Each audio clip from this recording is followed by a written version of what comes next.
Welcome to Blynd Submyshynz, where DIY bands submit songs for us to listen to and react to blind. Every week, we'll bring a guest from the underground music, arts, or entertainment scene to help you sort through mountains of new music. We go in blind, so you don't have to. Blynd Submyshynz. Blynd Submyshynz! Hello, everybody. It is JD. Yeah, just JD. Crazy. So, we're almost a year into this podcast, and we've had nearly 50 guests, which means our 50th guest and our 50th episode is coming up very soon. So we wanted to make it very special. Well, as very special as we can possibly get. So we're lining up a few guests. It's going to be amazing. But in preparation, in the run up to the 50th episode, we kind of wanted to take a look back. So we are going to put together our greatest hits, if that is such a thing. And actually, as I've been going back through a lot of the old episodes and pulling out some of the funniest, most informative clips, we have had some amazing guests, and they are fucking hilarious. So for this first episode in this prep to our 50th, we are going to start with our very first episode, where you will hear that our sound quality was horrible. Susie McMullen from the band Broom was our very first guest, and we did it in my living room, and it sounds like shit. So I hope you enjoy the progress that we've made since the first episode. And this one's going to go all the way up to our 25th episode, which was also Susie. We brought her back to celebrate 25 episodes. So she opens and she ends, and in between, we have all sorts of amazing guests with all sorts of hilarious stories. I hope you enjoy them. For those of you who are fairly new to the podcast and have not been listening the whole time, this is a great primer. This is a great intro to a lot of those earlier guests, and then you don't have to listen to all 3 hours of each episode. You know how I am with 3-hour podcasts. I can do them, but I can't listen to them. So anyways, enough. Let us get into the first 25 episodes, greatest hits of Blynd Submyshynz. Hope you enjoy, and we will release the other 25 next week in our lead up to our 50th guest. Thank you, everybody, and enjoy. I mean, I had no idea you guys were going to call. I was sitting around with no makeup on and no jewelry, wondering what there was to do today, and boom, here we are. Yep, I know. Decided to set up the microphone. Yeah, the microphone set up. No, it's perfect. Today I was doing dishes, and I listened to some dishes doing music. Did you listen to Dishwalla? No, I did not listen to Dishwalla. But So when I'm sad, I want sad music. When I'm happy, I want happy music. When I'm pissed, like I'm getting in my car and I'm listening to I will still put on fucking Hostile from Pantera. I'm telling you, I'm 14 years old and I'm mad at my mom. But I'm mad at a work meeting, I'm like, that's it. I'm going to listen to Pantera. Actually, we talked about this last night because he asked me the very nerdy question of explain to me what Prague means. What is the definition of Prague? What's the definition? And so we just had this conversation about different songwriting styles, like the kind of pop style of ABAB verse chorus, teach the listener this is what you need to know about this song, and I'm going to repeat it a bunch of times, and we can have a shared experience of singing it together or whatever. Whereas the Prague Journey is good luck. No, it's different, and it actually ties back to the album naming. The Prague Journey is about telling a story, so it has a beginning. It reaches up to some peak, and then maybe, in the way a good movie does, and then it falls at the end, and there are themes that are repeated, but very much less concerned about the kind of standard song structure. Yeah. You don't want people tropes. singing along. What have you been listening to during the shelter in place the last 6 months? Oh, Lord. Well, right when it happened, I listened to what I always listen to when I'm overwhelmed and a little too stressed out, which is Enya. I do. I turn the lights down and I put on Enya so much that when people come over, they laugh at me. Like, oh, you're doing that? Are you having a hard day? Like, yes. I'm going to listen to Enya by myself, and I'm going to drink a whiskey, and I'm going to light a candle, and I'm going to dim the lights, and I'm going to act like life's a lot easier than it really is. But recently, now that it's not like life got better. I just adjusted and have adapted, and I can deal with kind of like a shitty circumstance, I guess. But recently, I've been listening to All Them Witches and that new album. I'm kind of dying over it. Has there been anything that you've discovered? Not even. Yeah, I think that happened to me recently when I'm like, wow, this brand new band is so amazing. I'm like dying over them, and I look them up, and they're like not brand new at all. Yeah. And it's Chrome Ghost out of Sacramento. Oh yeah. I mean, I just love. I love their blend, and I love how they do it. I love how they come across like they have a big sound, but there's just 3 of them. Yeah, they're great. They blend that like hardcore, double kick drum with beautiful vocals, and I think that just like speaks to me. And he just has that one song that I just want to play over and over again. First one on the new album.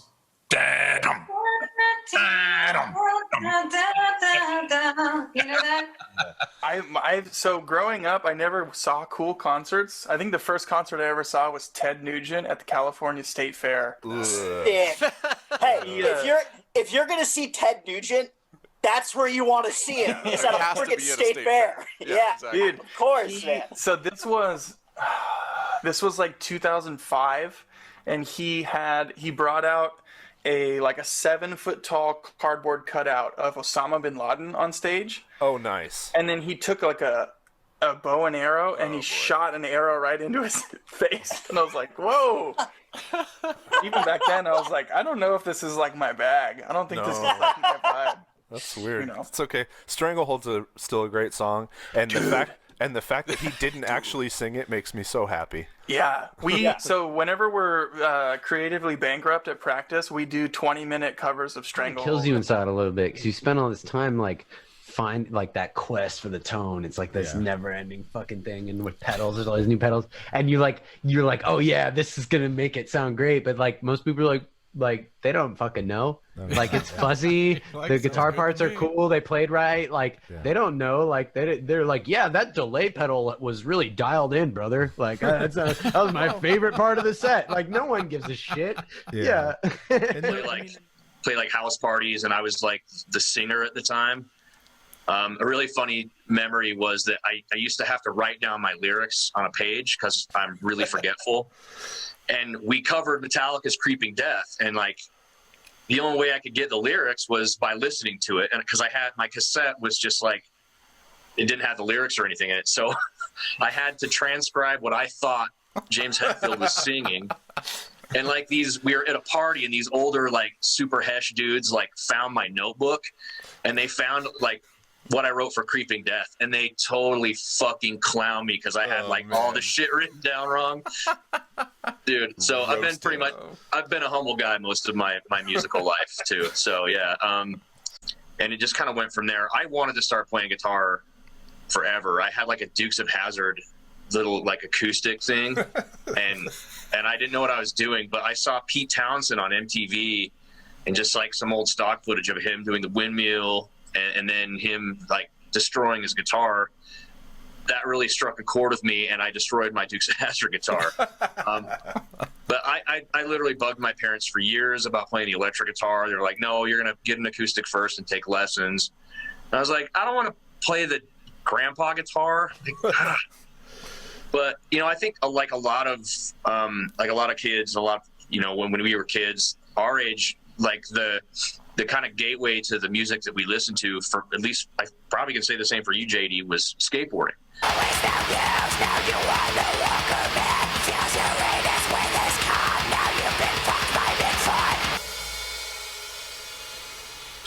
That's it.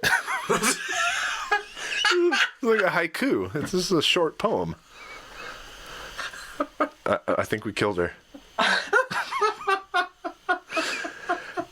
I'm very confused. I don't know what's going on. I liked it. Wait, read the rest of the lyrics. Please. Oh God! All right, I'll try to do this. You look up to see a Sasquatch staring down at you in hand, flips you over on your belly, and tears off your pants. Try to struggle, it's no use. You're no longer a man. Fills your anus with... Oh wait, now this is a dude getting by Bigfoot? Yeah, now you've been by Bigfoot. The guitar. I grew up actually doing martial arts. My father is a grandmaster of Taekwondo, and grew up doing martial arts. That's like actually how my parents met, and I thought my path in life was going to be one of like an athlete, because my dad is a gold medalist. Like he had this very, very accomplished career in martial arts, and up until about 15 or so, like I was like, I'm gonna be like my dad. And then really young, I have an older cousin who was total hesher, like total hesher. Always the older cousin. Yeah, and like older cousins were never into new wave. They were never into punk. They were always metalheads.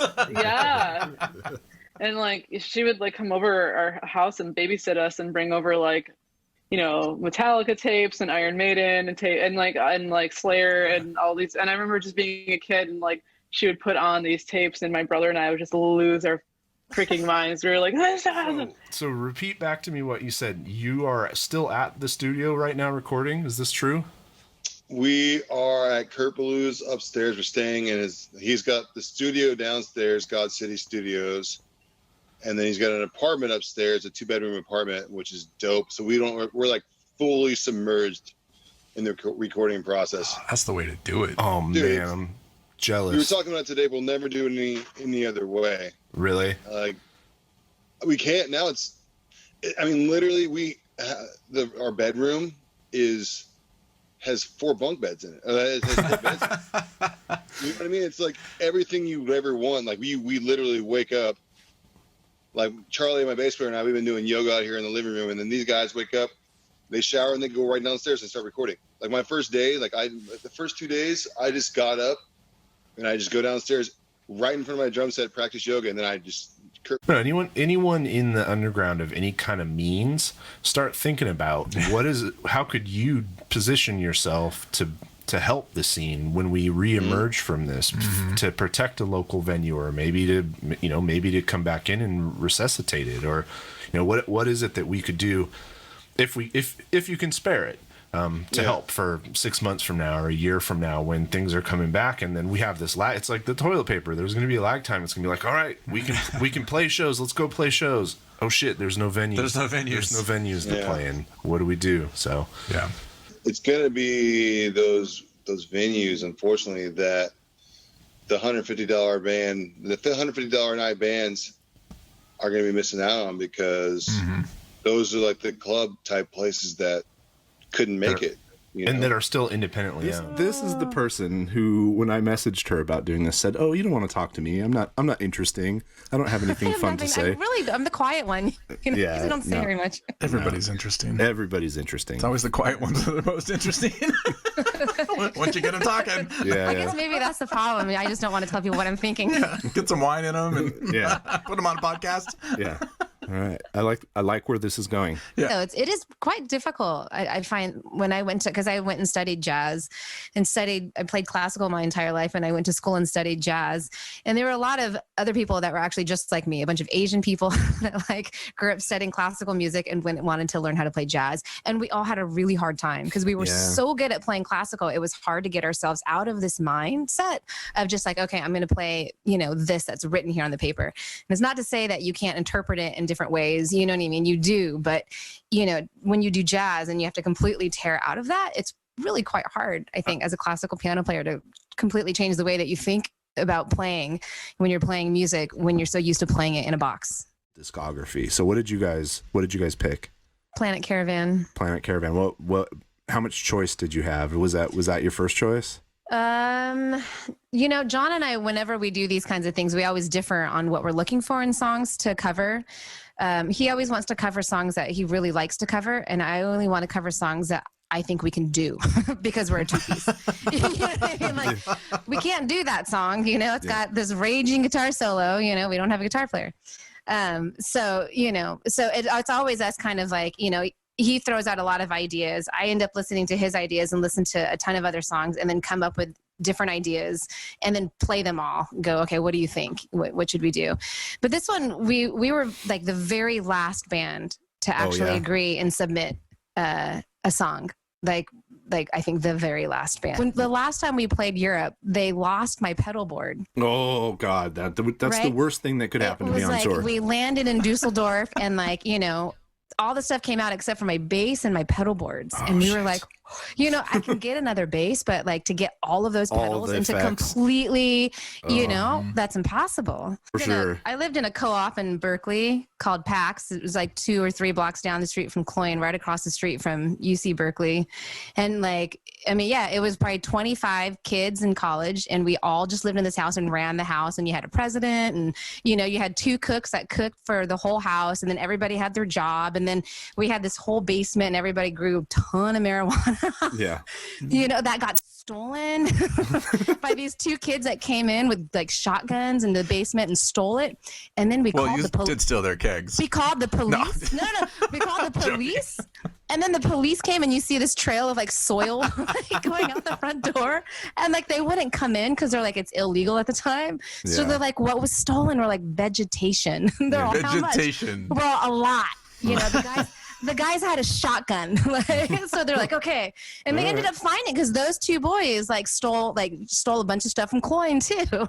Man, it was fun. We had such a blast. It was so fun. It was just so much fun. It was just, we're partying all the time. Live music every day, every night, Berkeley Square, Gilman Street, in the co-ops, at house parties. But I grew up in Concord. So, getting to Gilman, we would just take BART and I was going there when I was 14, 15, Gilman was fun. Yeah, Gilman's incredible. I love the Berkeley Square too. I saw a lot of Berkeley Square is cool. Really I just feel like we're really lucky to have Gilman. Like if Gilman didn't exist when I was a teenager, then I don't even know what I would be doing. Probably a lot more drugs. Something bad. Probably. When getting an honest opinion about music that's being made, especially if it's some of the first stuff the person's ever done, or if it's off the cuff stuff. There's no way I can sit there and be like, oh, this is the worst. It's terrible. Because I have made such shitty music in my life and played it for other people, and I've had them go, that's it. And I'm like, okay, all right, I'll get better. I know that face. Yeah. This is not my thing. It's not what you said the other day. Just I just need to hold back and just say, not my thing. Yeah, not my lane. Yeah. I got some Doom hag ladies, and obviously the pedal boards of Doom kids are always they're rabid, dude. You can't post anything up without them being like, oh, what year is that? Is it this? Is it that? I'm like, I know it goes like I know that. They're awesome. I'm a straight lurker on that page. I barely ever post anything, but I do watch it. It is. And it's funny because there was one and there was political fallout. So there was pedal boards of doom, and then everybody got mad at everybody. So then there pedal boards of actual doom. I'm so sorry. Wait, are you guys actually in a doom band? No, you're not. All right, we're gonna do pedal boards of actual doom now. I'm like, oh, okay. Okay. It's not that hard. Man, that rehab pool, I swear. Oh my God. We specifically would request, I always feel super bad for anybody who was put on the window side of that, the Hard Rock when that was going on. Because it would be like, boom, as soon as it was 11 a.m. or 12, I think it was, just doom, doom, doom, doom, doom. You make me feel like I'm the one in the world. And it's some super crazy remix. It's like, oh yeah. It's like, oh Jesus Christ. And they were just hung over from the night before, and all they hear is a remix of Rihanna just bursting through their window. I'm fully all about this whole breaking down barriers here because obviously I'm a lady, and I don't talk like one, but I look like one, and I sort of do some of those lady things that people used to stereotype, and I'm really glad that people can see past that shit.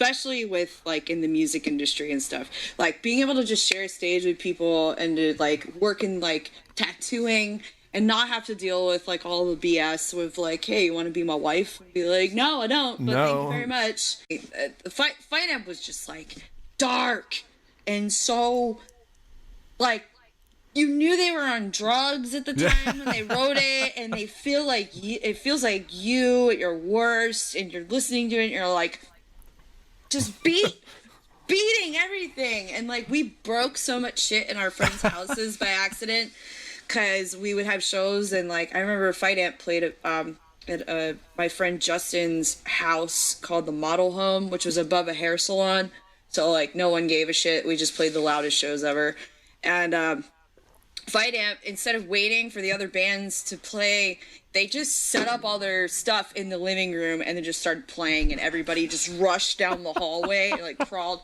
and we like broke half the furniture. There was like a light fixture came off the ceiling and hit the drummer at the time. I mean, I was making up gospel music when I was like... I want to hear that. Yeah, it was this joke thing I used to do with my sister where I'd be, I'm going to embarrass myself because I don't have the other silly music to go with it, where it's like telling my sister and her friends that she needs to like be part of my choir and stuff. And like, but it's not like a good song. It's like you start saying everything terrible when you're like 13, and it's just, it was bad. But, oh no! You just try to get as many cuss words and bad things in there as you possibly can, but sing it a gospel type way. Like, you know, you say poop your pants, but like, poop your pants, yeah. Like, you know, exactly. I can't.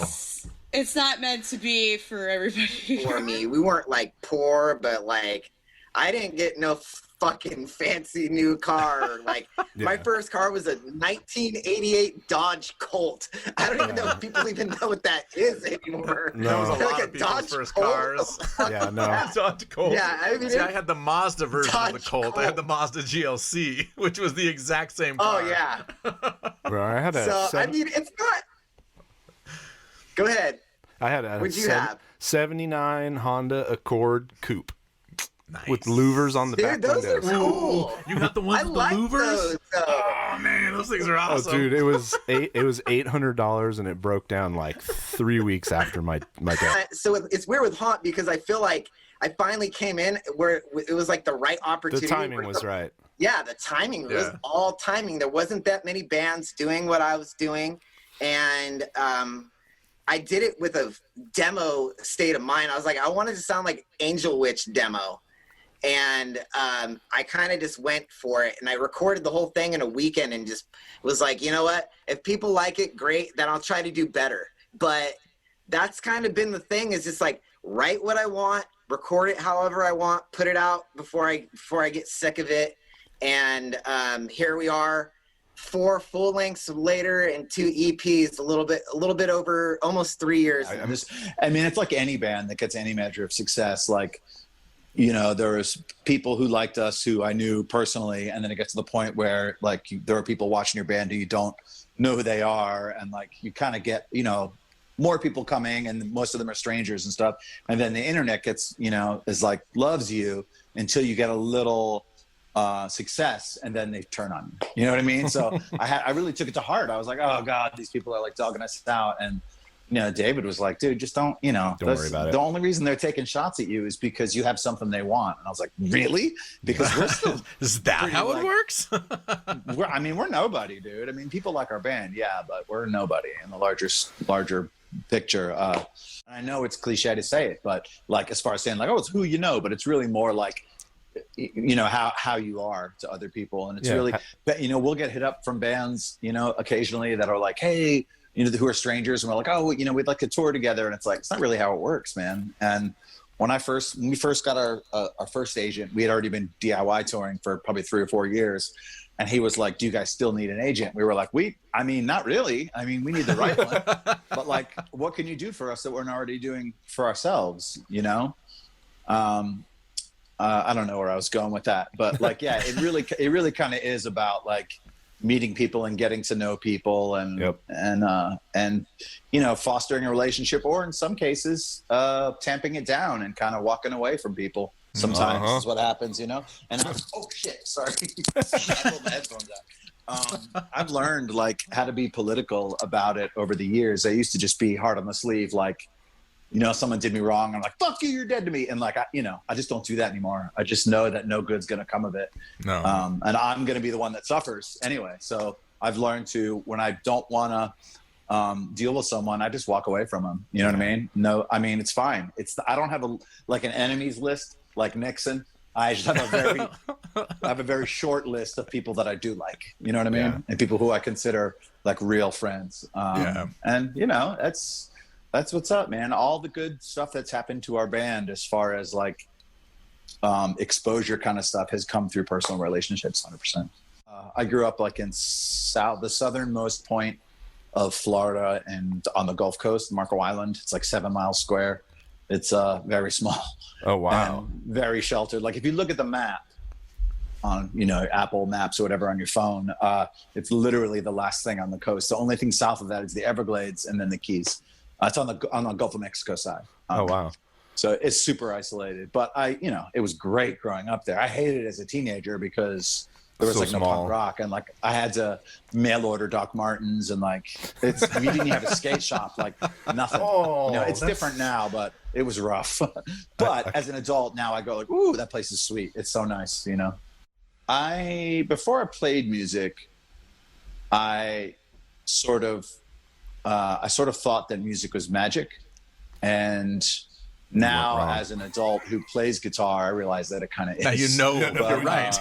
You were wrong. But like when I was a little kid, I would my parents both worked, you know, like a lot of people. So when the bus would drop me off, I would go to our house. The bus dropped me on the end of our street, and I would go to our house, and we had a stereo in the garage of the house, and I got a little step ladder and would get up and sit up on the workbench because like the speakers were, you know, up there as well. And I would angle like both the speakers in and like kind of put my head in between them and listen to the radio like a lot, you know? And then, I didn't understand how it was made. I thought it just existed, you know? Like here's a great thing. Like when we were down in Florida recording, we went to the Salvador Dali Museum, which I had been to as a teenager, but I hadn't been to as an adult. And looking at his paintings, it doesn't seem like a human hand created it. It just seems like it exists. Yeah. And it wasn't fabricated or forged in any way. And that's how music used to seem to me. It was just impenetrable. And because of that, it was really interesting to me.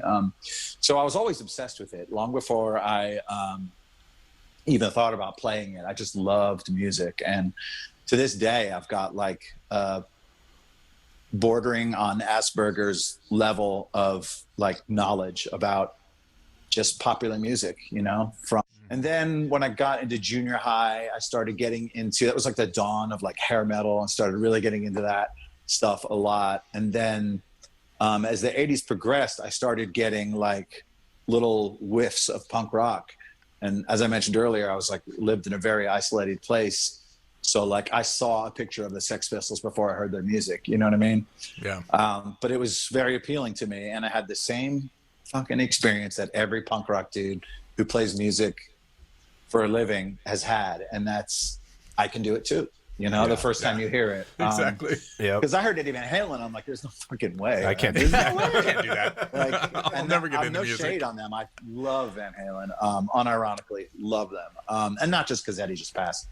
R.I.P. But yeah, but then, you know, I heard Minor Threat, and I was like, holy hell, these are kids like me.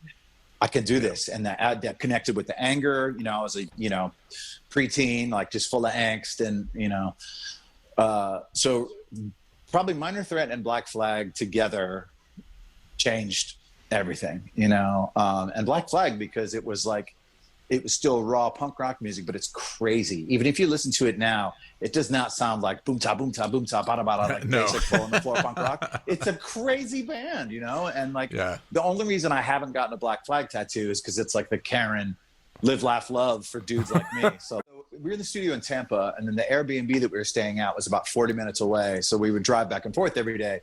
And we were driving home one night, and we were listening to Hot Snakes. And I said to Casey, who plays bass in the band, I was like, confessional time, I was like, I think I like Hot Snakes more than Drive Like Jehu. He's like, dude, totally. Crazy. Yeah, like we were both kind of afraid to say that because you're not supposed to. You're supposed anything to be like, Swami John does J, is just fucking amazing, you know? Yeah, yeah. It's funny. That's funny that you said that. Yeah. Like, because it's like right verboten and like scene points to like denigrate somebody that legend. It's a humor about it. And when you said track star, it reminded me. I used to buy heroin from this guy Milton, and Milton was 1,000 years old. Uncle Milton, we called him, and he smoked crack. And like we went to his house once to buy heroin, and we got it. And he was like hitting his crack pipe, and he goes, "Y'all are track stars. I'm a rock star." All right, you vamp while I. Should I do my regular? JD fills with buttons. And plays the mouth trumpet to the president's empty chair. Dum dum dum dum. I know. I'll keep vamping. I know. Okay. There's Sorry about that. only so much of that. Is there a point? A person will tolerate. There's a point. Sorry, dudes. No worries, man. You just. I was vamping. It's cool. He was playing his mouth trumpet, so it was good. So welcome, Oh, is that John. to be confused with the skin flute or similar? It's kind of like air skin flute. Air skin flute. Yeah, exactly. I missed the show, clearly. I'm proud of my band. I think we're pretty damn good, and I'm talking more about my bandmates than me. I think I do enough to fit in. Point is, I think we're damn good. It's not often that like I'm concerned about a band before us kind of like going up off the stage or anything like that. Big Sauce Mustache holds the crown for like band that we had to follow every night. How do you follow that shit? They looked fun. Yeah. Dude, they put on such a fucking great show every single night. So consistent. And like there was you just wanted to find one thing like, yeah, they put on a great show, but like they're sloppy as fuck with their playing. Nope, they're not sloppy with their playing. Yeah, they're not sloppy, and they put on a great show, but they're fucking dicks. Not dicks at all. They're total sweethearts. Like every night, I feel like they pretty much blew us off the stage. And I don't want to fucking go on story time too much or digress too much, but I have to. The fact that you brought Pound up, I have to tell this story. Pound was on tour. I can't remember the exact details of how this worked out, but they were on tour with somebody and they crashed with our bass player, Vin, who is with a couple good friends of ours. And they crashed there at the house. I think they were playing with number 12, actually. Yeah, I think so. So Vin lives close to the train station, and I was at like a different show in the city that night.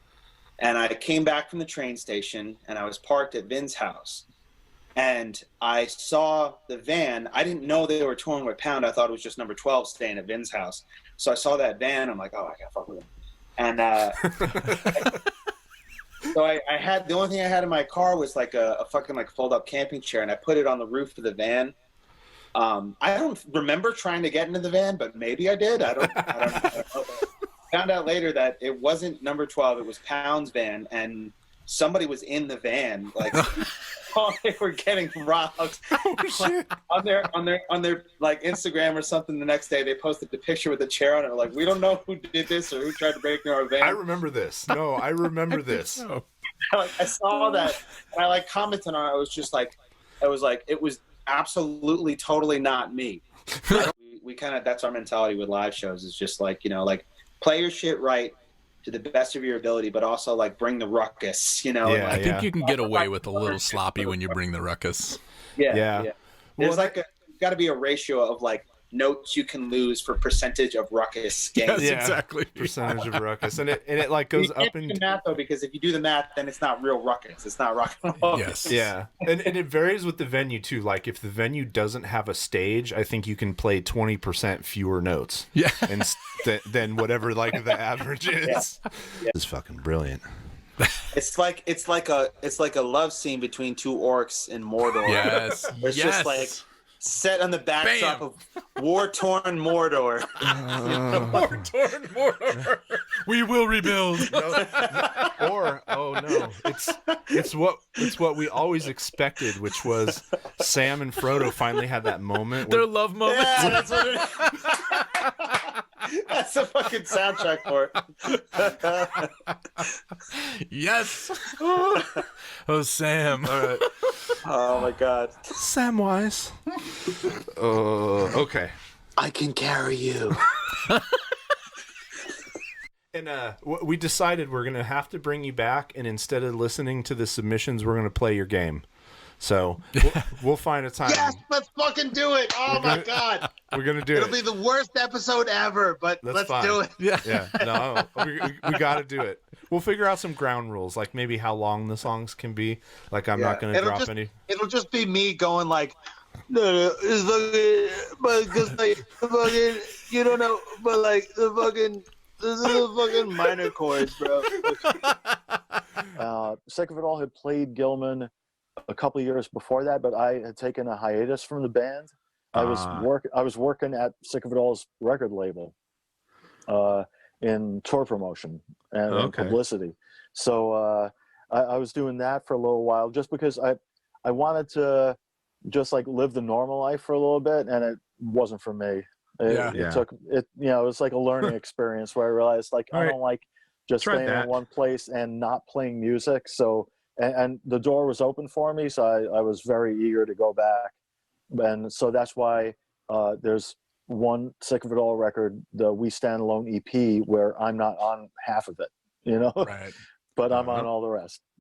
We went through Incline Village and all that, like, you know, we were going through that area, and it was just pouring down. The snow was coming down like crazy, and I was driving this giant RV with a trailer attached to it going up the mountain, and it was after we played a show too. So we were trying to make our way to Reno for the next day, and it was a brutal drive. Like getting to the hotel, you know, my tour managers looked at me. He was just like, "Yo, good job," you know, because like what I had to deal with that night was no joke. Just all the switchbacks in an RV with a trailer with that kind of snow coming down. Were you coming from South Tahoe to Reno? We were going from Sacramento to Reno. Oh, Sacramento to Reno. So up and over 80. Oh, that's scary. Yeah, that is. Especially in an RV with a trailer in the thanks. snow. It was a That's shitty horrible. night. I'd love to know what your early musical influences were. Well, back in Iran, I was always looking for the heaviest music that I could find. So it kind of made sense that I gravitated towards hardcore very quickly, you know. But I was, you know, buying metal records in Iran. You know, the stuff that originally got me into it was all the hard rock going on in the 70s, like Deep Purple and Black Sabbath and Kiss and Aerosmith and Led Zeppelin and stuff like that. And then I was able to get my hands on Judas Priest a little later in the 70s. So, and then when I moved to America in 1980, that was when the new wave of British heavy metal was just starting. So, it, you know, coming over here and having access to all the records that were coming over from England, or going to the import section and in every record store, I was picking up all kinds of stuff like Angel Witch and Iron Maiden and all that good stuff. Nice. That's cool as hell. I think we probably that have was the stuff that like I was into when I was you know, younger, and then I discovered hardcore maybe about a year after moving to America. Doing it again. Three Floyds out in Indiana does Dark Lord Day, and it's always like, oh, you been? Yeah? Okay. Yeah, Nice. I was there. Not last year, the year before that, I guess 2018. And that was a lot of fun. Only problem was, like, I had all these grand plans going into it where I was going to go and try a whole bunch of breweries that were featured, you know, and I ended up just backstage drinking nothing but Three Floyds all day and all night.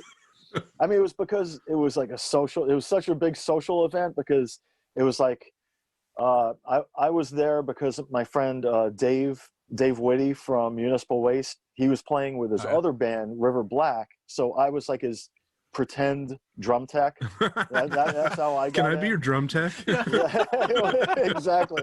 Well, I mean, he wanted me to go, and he was just like, yo, I could get you in. I was just like, hell yeah. You know, so it was like, he got me and my wife in for free. I mean, at the very least, you guys ought to be able to get somebody to brew a Sick of It All beer. I'm in talks. You're in talks with somebody. Yeah. Cool. I don't think I should reveal it because it's not a sure thing yet, but I'm actually in talks with a couple of places, so we'll see what happens. Nice. And I'm kind of torn because I don't know what style I should really go for. Like, it seems like the safe bet to go with like a lighter, drinky kind of beer, like where you don't go beyond like 6% maybe, and you keep it light colored, so like everybody looks at it and thinks, oh, that's beer, as opposed to something, maybe like a dark sour, which I love, but that's not everybody's cup of tea. I love imperial stouts. That's probably my favorite style, but again, it's not everybody's thing. Everybody. So the question has to be asked: when you get this thing brewed, are you going to call it Sick of It Ale? Well, I don't know. Not if it's a lager. Not if it's a lager. Yeah, exactly. Sick of It lager. Sick of It Ale lager. No. Not allowed. Not allowed. That's funny. Plays a tune. Mr. Anderson. I assume you get that frequently. Yeah, and I didn't see Matrix until like a few years after it came out, and I wondered why the hell people were like coming up to me and saying that shit. Yeah, it features pretty heavily in the movie, so it's kind of unavoidable. Yeah, I discovered that when I finally saw it. But yeah, it's like naming. Disconcerting until then. Yeah, it's like naming your daughter Stella. Anyone old enough to have seen A Streetcar Named Desire always goes Stella, and for her whole childhood, she didn't know why grown-ups yelled at her constantly. Dude, I feel like I can take shots at everybody because I played everything. I play it all. Yeah, no, I've done it all. I think it's fair. If drummers have a lot to think about, separating all four of your limbs, and it's like having like a 20-string guitar, yeah, to play. I can't even. They're not good at other things. Yeah, it's so hard the mastery of drums to me in rock music at least is the single most difficult skill. Yeah, that's why there are so few. Yeah, to be a really good, tasteful, like shredding drummer, it's an amazing thing that I still can't. 30 plus years of doing this wrap my head around. I've tried and I can't. I can play. I play drums on a lot of this stuff that me and Uta are doing, and whether electronically or on somebody's kit, and it's like I can play for a second or for like a minute until I screw up, and then I'll just loop stuff or whatever. But man, it's amazing skill that not a lot of drummers are very special people. Let me just say that. Well, when I was in I did college for anthropology. Wow. I didn't go full on masters, and I would be working in a museum rather than talking to you guys or whatever. But that was a major focus when I was in school, was cave paintings and the reasons that they were there, and the cultural significance of them. And I've been lifelong fascinated by why people would risk their lives by carrying a torch, that if the torch burned out, you're just dead. You're dead because you're a mile or half mile underground, like crawling on your belly to get into bigger chambers. Like why people would do that, that's crazy.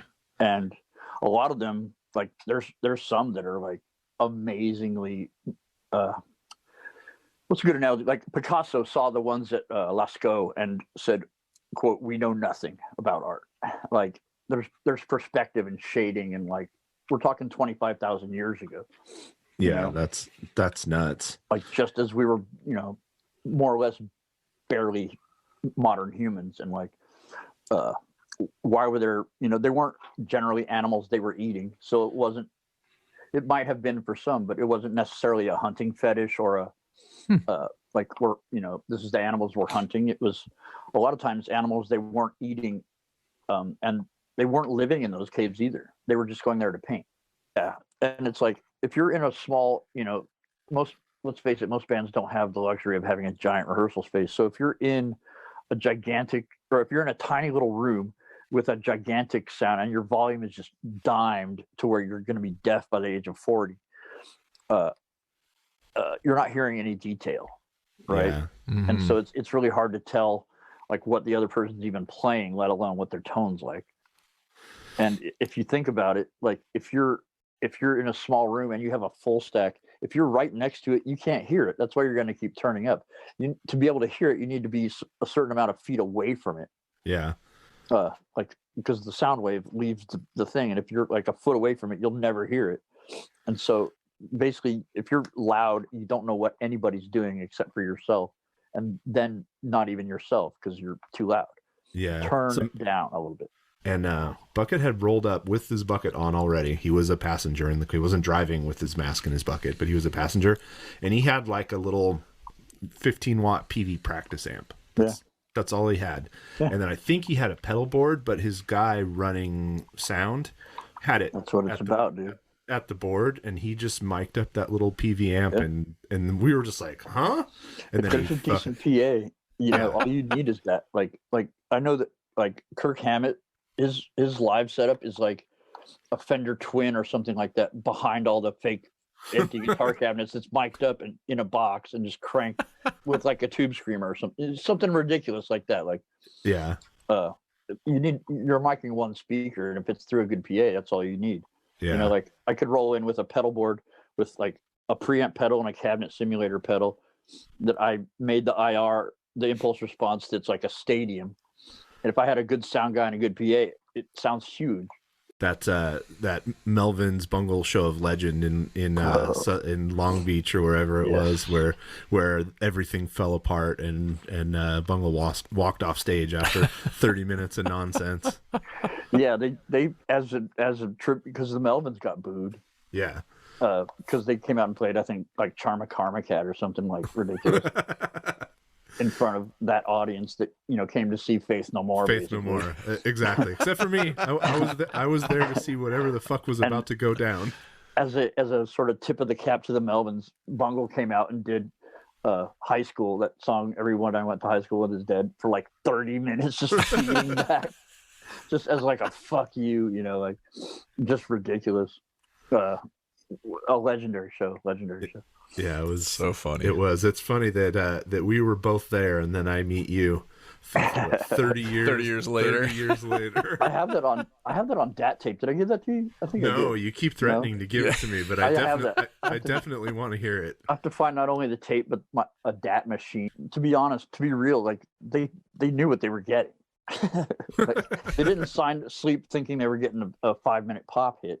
Yeah, they knew what Dope Smoker was about, but the thing that happened was that halfway through making that record, like that label got bought and everybody got fired. Regime change. Yeah, that'll do it. / London merger happened. Yeah. And everybody that was working that record got shit canned, and like then it was all new people that didn't get it. So they knew exactly what they were getting themselves into when they signed. Interesting. No assholes in the way. Dangling a giant carrot in front of your face, saying you can get this much money, or this, you can tour forever. And when you're young, you tend to gravitate towards that. Like that's what happened to Sleep. They were young and they signed kind of a dumb deal, to be honest. And with Earache, and then they had to get out of that by signing to London, because London was the only one that had enough money to buy the stupid Earache contract. Yeah. And they did it, and it ended up being a fucking just melee. But like, that's what happened basically with that. It's like London knew exactly what they were getting into. It was like a 60-something minute song, but then when the shift change came, none of the new people would like. They were like, "What the fuck is this?" They're like, "What?" Yeah, the new manager at the Waffle House wasn't interested in that. Yeah. Like the A&R guy that got assigned to Sleep after the merger or whatever was like this kid. I mean, he was probably about our age or maybe a little younger, but he was like, "I don't get it. I just don't get it. Like, why is this part longer than a song?" So, dude. Sup, sir? So, dude. How is it going? Yeah, what it's going great. So, a joke that Damon Kelly, Scott Kelly's son. Oh yeah, from Neurosis, right? Yeah. He told me a great joke. How many sudoos does it take to screw in a light bulb? Oh God. How many? How many? None, because that shit's already lit, fam. Son dude. And that's how you join a podcast. There you That's go. right. Yeah. Get a Guns blazing. Yeah, joke locked and loaded. My first large show was Twisted Sister with YNT and Dawkins. Nice. Oh, hell yeah. On the Stay Hungry tour. Tell me that was like the state fair. No, it was at the oh no! Salt If it was Palace. Stay Hungry, yeah, they would have been. That, It was that at the would have Salt been. Palace, but it wasn't in the Salt Palace. It was in the convention center, so it was it wasn't the full arena, size yet. But yeah, I was wearing a 1984 Van Halen 1984 baseball tee that I had burned. I'd burned some fucking holes in to look a little edgier, and I was wearing parachute pants. Yes. With a fucking a rolled up bandana around my knee. Oh, of course. Oh, of course. Yeah. I remember doing that. Yeah. Old school. Someone was and then I bonded with some dudes during YNT. You remember the band YNT? Oh yeah. Yeah. Lipstick and leather, whatever. Yeah. Anyway, they had this mascot that was like a big robot. And it was like their version of Iron Maiden's Eddie. Yeah. Like they had, and so he would walk out on stage. Anyway, I was bonding with these dudes before the show, and because I had a progress report in my pocket every Friday at middle school. Yeah, from school. I had to have my teachers, because I was a shit student, and they had to sign a progress report. Yeah, he's doing better this week, or he needs to get his shit together, or whatever. And I was showing them this, and they're like, "That's bullshit, man. You need to fuck that." And I like ripped it up, and they're like, "Yeah!" And a fucking and a dude like put me up on his shoulders so I could see the robot, And how old were you? I was like maybe 12, 13. Oh my god! Yeah. Oh hell yeah! That's amazing. So what is fucking snowboarding to me? It's all the things I don't like in life. It's hiking, it's being cold, it's falling down, getting wet, being embarrassed, being hungry. The only thing that was appealing about snowboarding is when I was like, "Hey, let's go to the lodge and get lunch." Yeah. And then I was like, "Fuck yeah!" I'm all about that. Well, getting high on the lift, but if they're hiking, you're not even doing that. They're hiking, so it's a fucking waste. And so so that's really like that. That was the year that I was like, okay, I'll stay home and I'll play my drums and do that. And so that was kind of like the catalyst to learn drums over the winter. So did you? A great funny story about my mom. I played drums in Inside Out with Zach from Rage, right? We just mentioned that. And she went to the show, but before the show, when those guys got into town, we went to my mom's house and had breakfast. And she made fucking pancakes for these guys, right? Yeah. And we played the show, and then after the show was over, she's like, "It's like, Zach seemed like such a nice boy and like so funny, and why are you guys so angry on stage? You like playing music, right? I mean." And of course, this is like 1994, 95, like straight edge. I'm like, "You don't get it, Mom. You need to fucking open your eyes." You don't get it, Mom. You need to fucking open your eyes. There's shit going on out there, man. There are atrocities. So back to Zach from Rage Against the Machine. I think my first paid recording gig was me recording Zach in my bedroom in LA on Acid Pro. I don't know if you guys remember that program from fucking holy shit in Windows 98. Yes. Whatever. Yeah. Designed for audio from top to bottom. Right.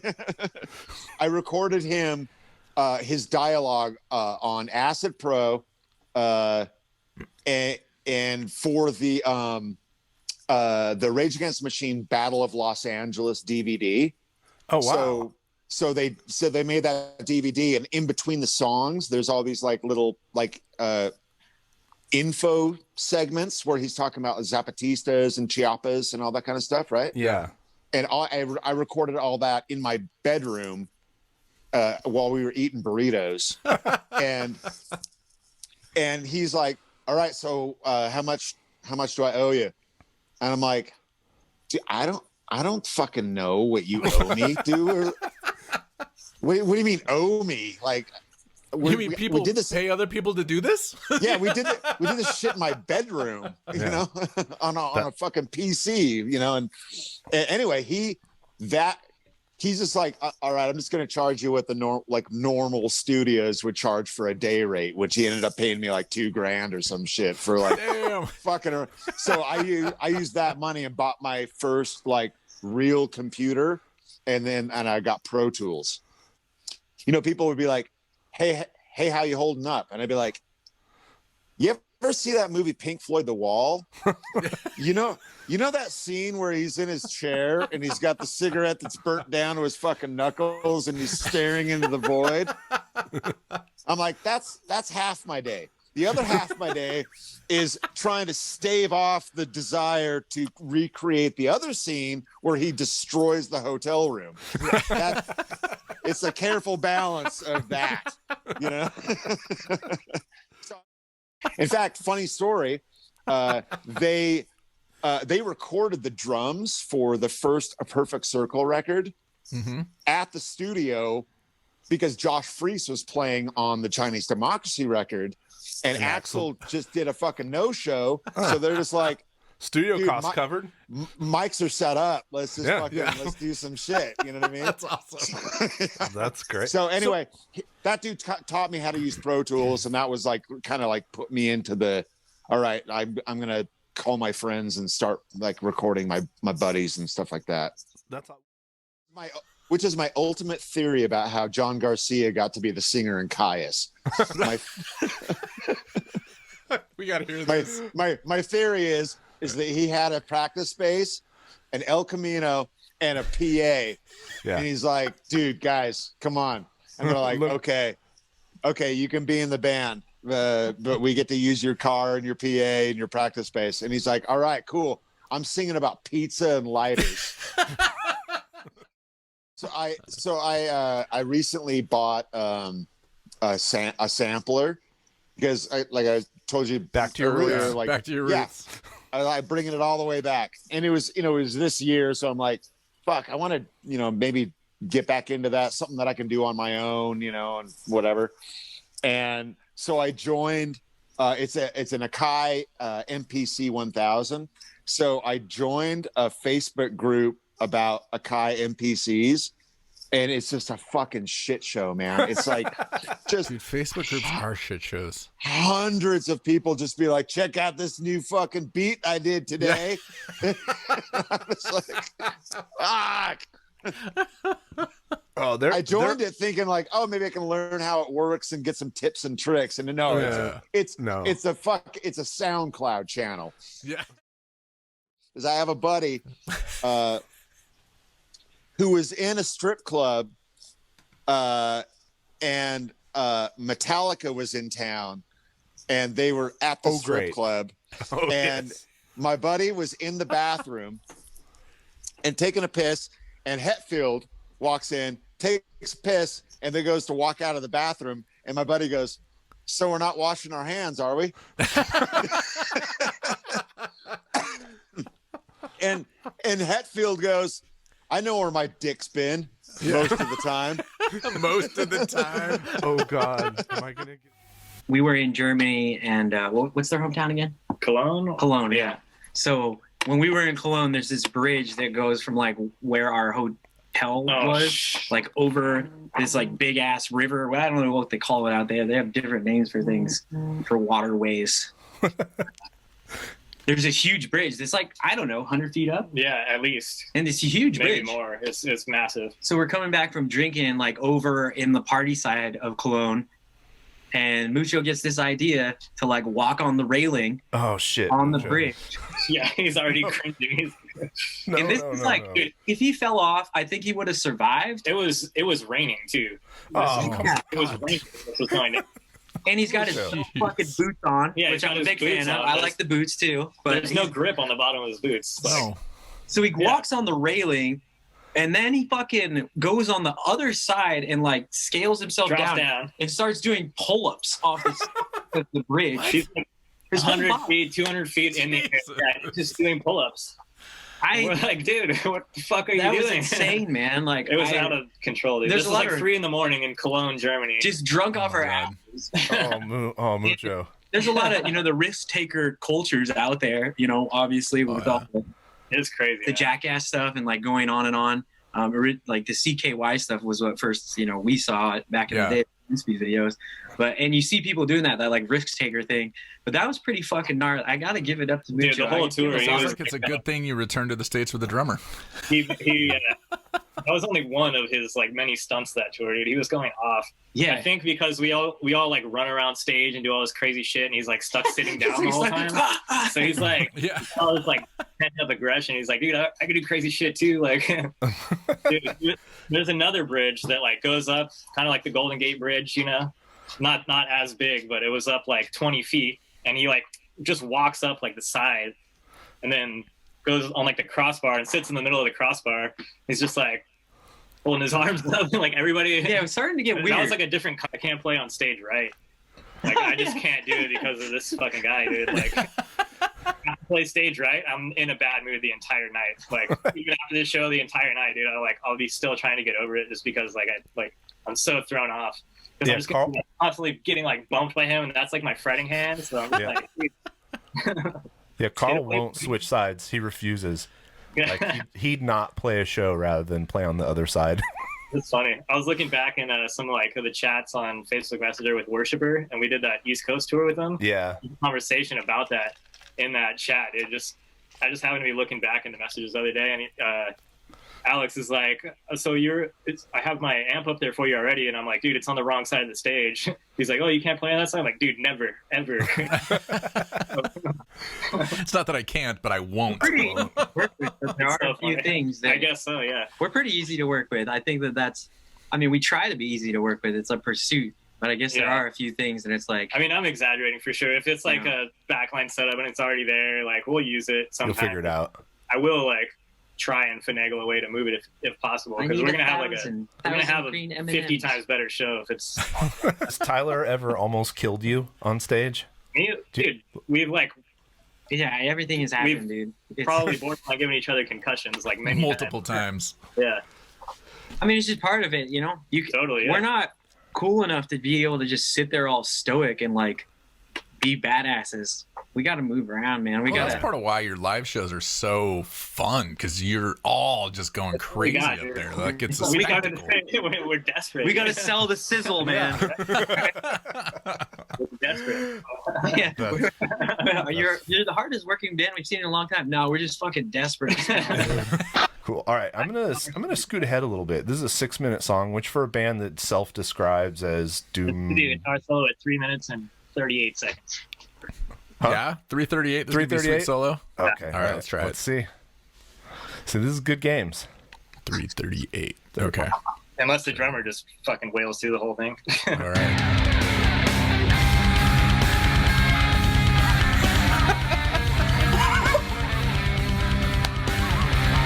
Nailed it. I watch football, and the Buffalo Bills are all up in it today. You're missing some football right now. Yeah, I know. Don't tell me I'm recording it. Oh, okay. Well, we're not watching. We're not watching. So we got nothing to share. Well, is football not rock and roll? I like football. It's just sick. Football's country. I just never got into it. Football's country. That was so. I really like that you add JD to this podcast, dude. I gotta say. You can only handle so much, Jeff. He's great. He's great, but 100%. It's hard to avoid being into ska at some point. Growing up in the Bay, like you end up liking your Op Ivy at some point. How long was your Op Ivy phase? Yeah. It was long enough. For us to meet each other and you're like, oh wait, it ends. Yeah, no. yeah. So it's funny. We had a very new age friendship in the sense where we noticed we both had like Op Ivy pictures all over our MySpace profiles. And we were like, we should like meet up and skate and like start a band, and like it just kind of just like snowballed from there. So yeah, it's funny. Yeah, so the Op Ivy, it says, I think this is important though. The Op I'll still listen to Op Ivy, you know, on occasion. The phase, though, is when you don't listen to anything else and you cram it down the throat of every other person that you come in contact to. And that's never good. And for me, that was probably like 6 months to a year, I think. Oh yeah, yeah. No, for real. I remember. I think I was at like a middle school dance, and I was like, "You have Op Ivy on the playlist? Like, what kind of place is this?" Like, what's the best Op Ivy song for a middle school dance playlist? Sound This is a system. new segment. I think sound New segment. I think probably sound system. Yeah. Sound system. Yeah, probably. I mean, this band isn't super well known, but did you guys ever see Shitty Fucker? No, I never saw Never saw them? Shitty Fucker, but I need to. God. They're like, well, they opened for Anal Cunt, like Of their course. last All right, tour. of course. Yeah, Anal Cunt, often Sounds referred about to right. on this podcast. yeah. But all of the names. Because I got to say, there was another song on there that was the Son of Sam's Club, which is just fucking amazing. yeah, I'll tell you my favorite right now because I just saw it, and it's an absolutely perfect reference because it is my most made fun of song in the history of time, and that is "Amber is the color of your alert." Oh yeah, yeah. That was a fun one to rate. Yeah. Oh shit, that's yeah. fantastic. We just had like a big list of just whenever we just get like hang out like after practice, just get really stoned. We'd like come up with really dumb ideas. Like we provoke each other, you know. Like not only is no dumb idea a dumb idea, but like the dumber the better. The dumber. Dude, that love seat was originally in like the living room of my apartment, and originally, I've never said this before, but originally my plan when moving into the apartment, that skinny weird room in the back, it's connected to the backyard, and my plan was, oh my god, it'll be the first time I'll have like a quiet bedroom because it's not facing the street. And my plan was to like just shove my mattress in there and make that room I was like, this is just where sleeping will happen and it'll be great. But my upstairs neighbors have like had the loudest children, so they would just stomp on top of that room and wake me up. I could hear every bit of it because it was so goddamn quiet. Yeah. So I was like, all right, we're switching it up. So I threw my bedroom into the front room, which had way more space and was a better call.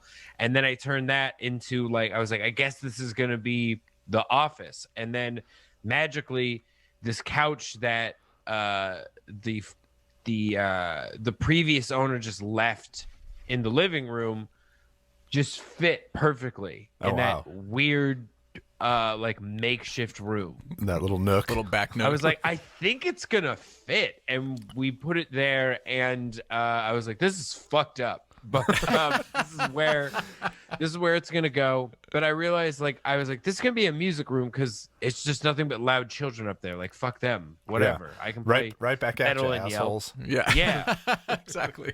Like we do covers because we've always wanted 2 Minutes Late Night to be a show that kind of gets people who aren't into metal. Yeah. So like kind of the goal was like, all right, well, we can transform a song that isn't metal into being metal, and that'll maybe get someone who likes that song to pay attention. And same goes for artists and whatever. Like we'll get artists to form to whatever. Like basically, we're just trying to expand who the metal audience is and make it kind of less of less gatekeepy. Yeah, but sounds familiar. The Splitsville came out of just like really it number one, it was kind of Drew's idea, like the concept of bands covering each other came from Drew, because we were coming up with we were trying to come up with ideas of like, what can we do with what could we do that's covers based that would actually help bands a little more financially. Like that's where the bedroom covers came from, is like we can give like we started doing those because we were like, all right, well, it'll give artists something to do. Like it was right at the beginning of the pandemic. We were starting to do the bedroom covers anyway before the pandemic. And we were like, okay, well, we can probably churn these out really fast now. And we can use our Patreon money. We can switch it to not really be about the show or the podcast anymore. It'll be about these covers, and we can pay them. And sort of Splitsville came out of a discussion of like trying to, like, what can we do to help artists right now, and also kind of try to play in the live stream space in a way that feels a little bit different. That we want to do something that feels like it won't happen. And like a live stream should be, you're never going to see this again. It's going to be one special. It's going to be special. Also, it's not just going to be a band performing their set to nobody, which is fine. Like sometimes that's of course how this was going to start. But live streams, I think, it can't be that. It can't. That's not a sustainable option, because that's I don't know. You can't hold someone's attention performing like an art that isn't for that medium. Like a concert is its own thing. Realistically, we're probably only going to be able to get each band to learn one song, but also that's probably the right amount of time. Anyway, for people these days, I think like have a smaller ticket price, have a shorter stream of something that isn't just of bands doing something that they normally don't do, and that'll be probably a really like hope it could be something. And then we kind of built the 7-inch aesthetic around that, because we were like, this is actually like old 7 inches, old splits, yeah, which we love. But we wanted to do the bedroom covers because we were like, we have there's a ton of people that want to be on the show, who are musicians that we love, but it's hard to find the time. Like, hey, it was, every conversation was like, hey, are you free on this date and gonna be in New York, not playing your own concert from 7 to 11 p.m. It's hard. It was hard to figure that out. So you know, one of the first ones we put together was like, we were planning on doing the Chelsea Wolfe cover for 3 years. Oh wow. Like she wanted to be on the show performing specifically Crazy Train for 3 years.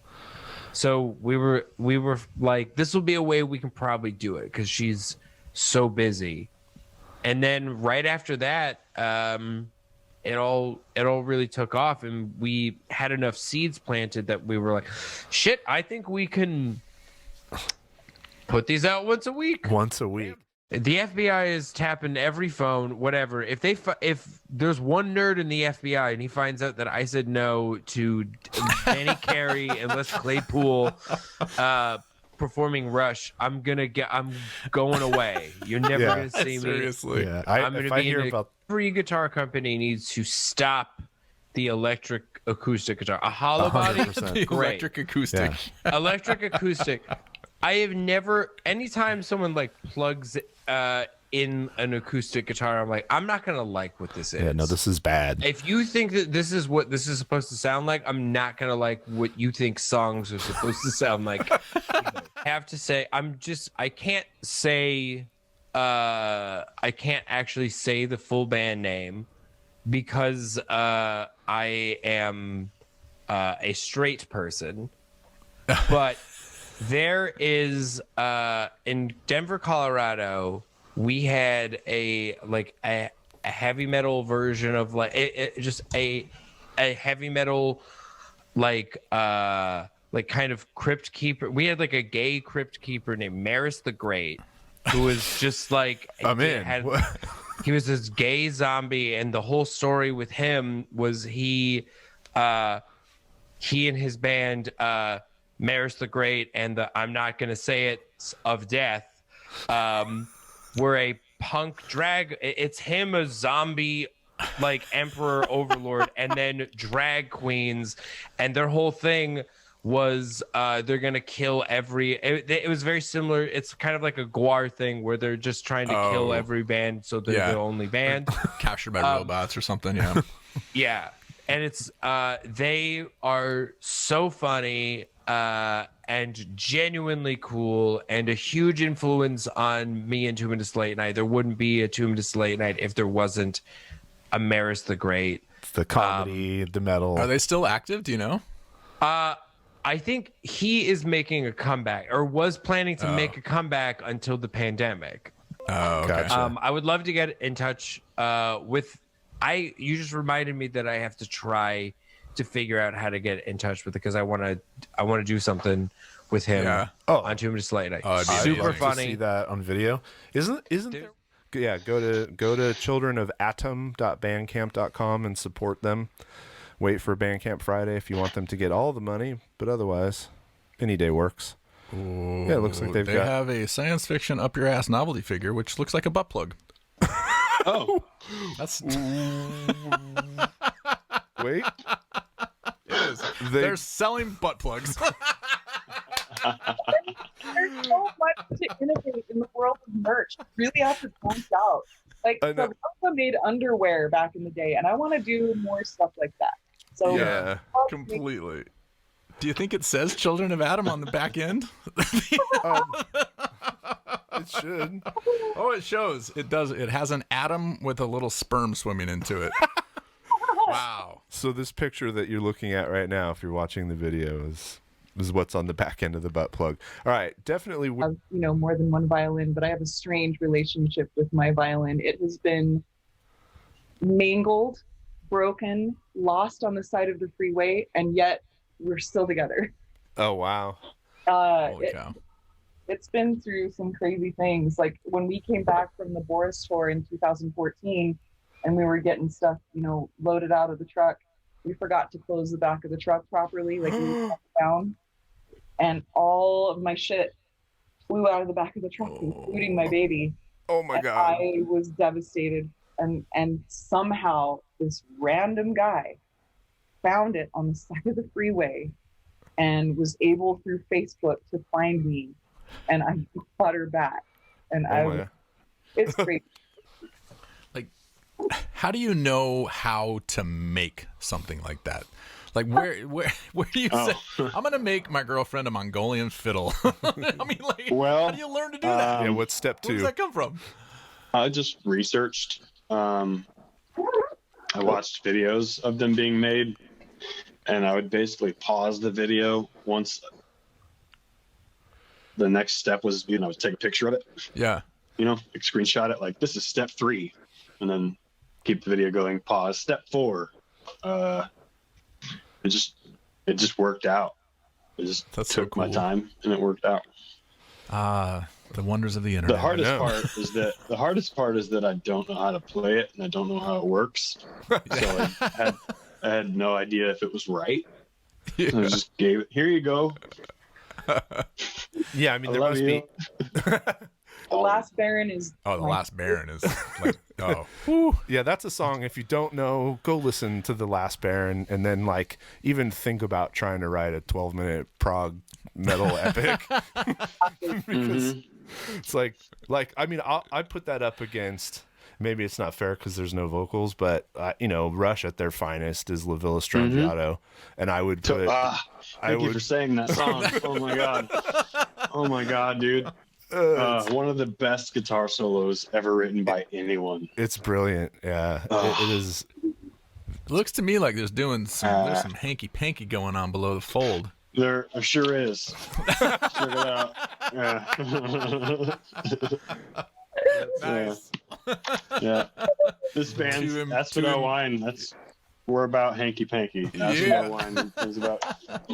That could be our whole bio. Just hanky panky. Hanky panky. Yeah, hanky panky's kind of missing in music right now because it it had a bad moment in the 80s. Hanky panky did in heavy music, and we kind of I think got turned off to that. But I think this is the way to do it now. This is the modern way to do it, where it's consensual. Yeah, consensual is key. Consensual is key. Exactly. 100%. It's Tony Iommi, the bird. It is, isn't it? Ooh, I like Tony, that. is it Tony's birthday? I saw a lot of Tony. Yesterday it was or something. I don't know. Yeah, there was a lot of Tony in my feed. Yeah, shows up on Instagram. It's like, happy birthday, Tony. I'm sure Tony Iommi. Oh yeah, Hey, he guys. appreciates it. He loves it. I can he's scrolling through his Insta. He's like, I'm feeling loved, guys. Oh, this one really gets me. Someone posted a picture of me from 1973. It was all worth it. It was all worth it. Okay. I watched Robert Fripp once in New York City at Town Hall, which was like a theater, do soundscapes, and it's like Robert Fripp drone but more pretentious. And so he just did a set of like 40 minutes, and then he got on mic and did a Q&A because it wasn't self-indulgent enough. Just the now we need to talk about it. Just the drone is he had to talk about it, and the questions he got were like the most amazing things I've ever heard. It was like, "Hey, Robert Fripp, why are you so awesome and innovative?" And he's like, "Just lucky. I just happened to be Robert I was Fripp. born with it, or maybe it's Maybelline. That's it. I don't know. Turns out I'm a genius. I don't know." I won't say I didn't consider writing a bot to just submit my own band over and over. Kidding. There was a Didn't really. band. Somebody's done it, right? Oh yeah, not in 2020. I remember. But in 2019, someone did it, and it was like whatever. I don't even remember what the album of the year was. It was so long ago.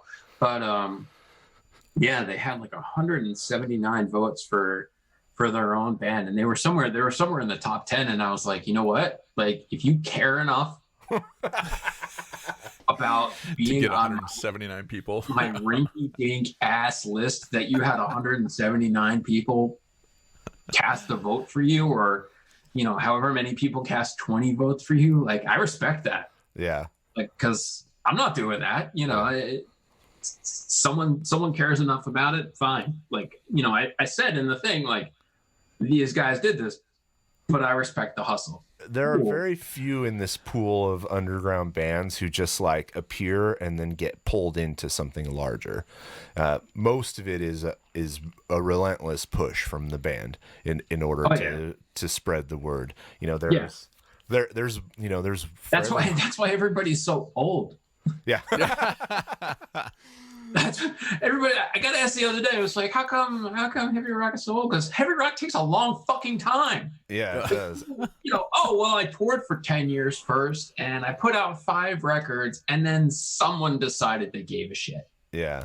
Like, that's just how it is. Unless you're Elder, in which case Elder just happened to be like 17 when they started touring, and then 10 years later. It's funny too, because the pressure used to be on back in the day when somebody would ask you for, hey, share some music with me. Like, what's your favorite songs, your favorite bands? And you knew that you only had maybe 12 to 15 songs that you could put on a cassette. On the mixtape? You had so the pressure was on. You needed to pick the right 12 songs. And now it's just like, oh fuck, like dig into this. Here's an 8-hour Spotify. Here's 8 hours. Here's a Spotify playlist. Yeah, exactly. Yeah. In New Jersey, it was at Waterloo Village, which is like a big open field, just, not a concert place at all, not a venue, by sort of what it is. Big open field park. And they had it, set up, and they brought in the water tanks, and the guy was selling marijuana seeds, which scandalized the 11-year-old. And enough that I remember it. And they had all this shit they just brought in for the day. And I remember Arrested Development got on stage, and one of the many, many people in Arrested Development got on stage and was like, "What's up, New York?" And the crowd was like, "No, nope, fucked up." Fuck out. Yeah. lot of the younger dudes I talk to about pedals, because that's what I do when I meet, an 18-year-old. I'm like, what kind of pedal do you use? I'm interested. They're like pedals, like that's kind of like old fashioned, just plug it line in direct and like look for some patches, grandma. And I'm like, oh yeah, all these that models. would save me so much money. It doesn't though. It's wonderful. So here's my story from the moment we met, because had the show together. What's been going on for the last 6 months is not a lot. A couple of things because of this show. Oh, really? What? Let's hear it. Well, I'd love to tell you, but it would ruin the mystique. Oh, interesting. Okay. Fair I know, enough. but there are a couple of Did we influence you? No. Susie Cast. No, but there are going to be some songs out there that might have been brought together because of your podcast. No. Yeah, It's like you put things into the universe and you might get something in return. Well, like, let's be honest, if nobody's fucking listening, you don't get anything in return. So if you put things in the universe on a podcast, on Blynd Submyshyn, things come back. See that, people? Yeah. Are you listening? Well, like, okay, so PC, how do you say it? PC, Windows machine, whatever. Oh, wow. Personal So, computer. hey, so you brought up Hutch. Wait, I So- was just making fun of a PC, and as I said that, fucking Siri showed up, and she's like, "Did you say PC?" Oh my god, she showed up again! You fucking cunt. Are you serious? Did you say PC? Siri doesn't sound like that. That'd be fun if she did. So you mentioned Hutch as the one who you needed cocktail. All right, JD's gonna. Oh, Jeff, wait, real quick, I need technical support. oh, we're mixing drinks. Look at this. Oh, come on now. There you go. You got That's you good, got JD. you got cocktail shaker. I got your pre-made. Oh, that's good. This is good I though. love that we're only going to do this for an hour, and we're totally like, let's do this for 6. I'm going to make some Old fashioned. Yeah, we'll do a straight from Utah. High West. If you ever want to sponsor us, The beautiful mountains of Park City. Pre-made, barrel-aged, old-fashioned is fucking delicious. If you don't have the time or energy, please tell me you brought a knife and the orange so that you can. did. Oh, come on I now. did. Are you kidding me? Oh, that's You great. brought an orange peel? Yes, he brought a knife and some orange so that we can have live on air. You should be watching the video if man. you're not. If you're not, folks, it was funny. He texted me before I came over, and he's like, "Do you have any vermouth?" And I was like, "Funny you should ask that. I'm at the store right now getting oranges because I have Do you need one? Oh yeah, of course. Come on. Got to finish yours first. No. Oh. So what's next for you? What did you make? Anything? Me? Yeah. Did you make a new drink? What you got? Well, I am I'm still slowly sipping on my. I champagne. can't drink like a lot of champagne, so I have one of those little cans, the teeny ones. Yeah. And so I poured the other half of my teeny can in here. I mean, There you go. I should have brought a bottle of whiskey like a reasonable adult, right? I know. Come on. We're adults here. I'm gonna come home at 8:00 and be like, "Hey, everybody!" Hey, everybody. Which Dad is is not. home. I mean, you know what? Our podcast could get significantly better if we do it after drinking. Yeah, Sorry, I or forgot to rub or worse. We have a couple episodes. I won't name anyone, but there are a couple episodes where the guest gets like progressively fucking hammered, and it's absolutely fantastic listening. I mean, I saw that one. I saw at least one of them, and it made it so fun. Right? It made me want to drink. You know, you watch people drink or smoke on TV. You're like, I need to go get a cigarette, even though I haven't smoked in 150 years, and I'm going to get a whiskey because that looks fun. I literally was watching it. I'm like, he is having a great time. I want to have a great time. He had a fantastic time. You did have a fantastic. Thank you for listening. That was the greatest hits from our first 25 episodes. And next week we'll release the remaining. So greatest hits from a number of some of our greatest guests. No, actually, all of our guests are great, of course.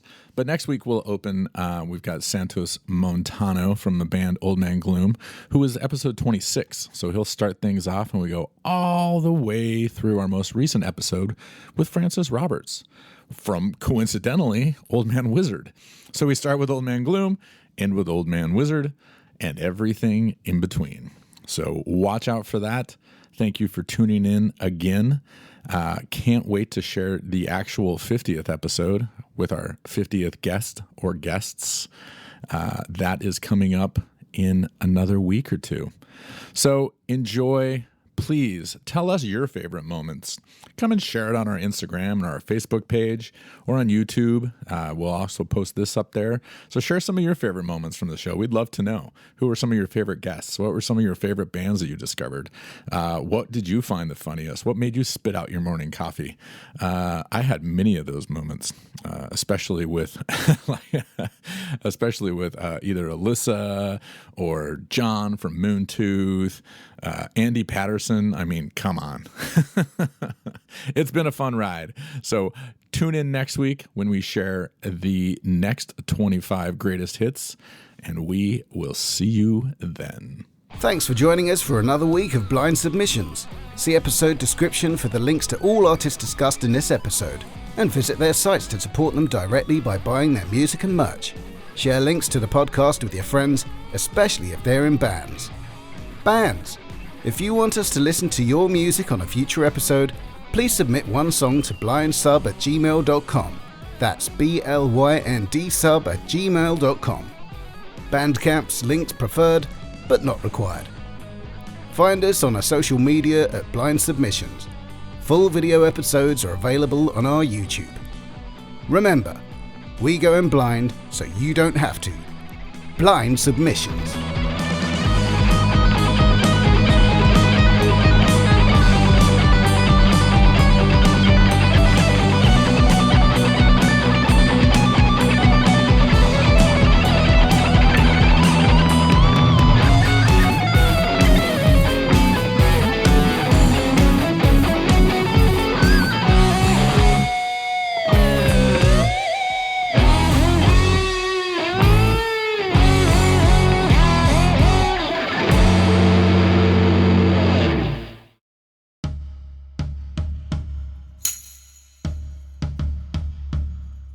It's Blynd Submyshynz with Jeff and JD, Jeff and JD, JD and Jeff, JD and Jeff. Blynd Submyshynz with Jeff and JD, Jeff and JD, JD and Jeff, JD and Jeff.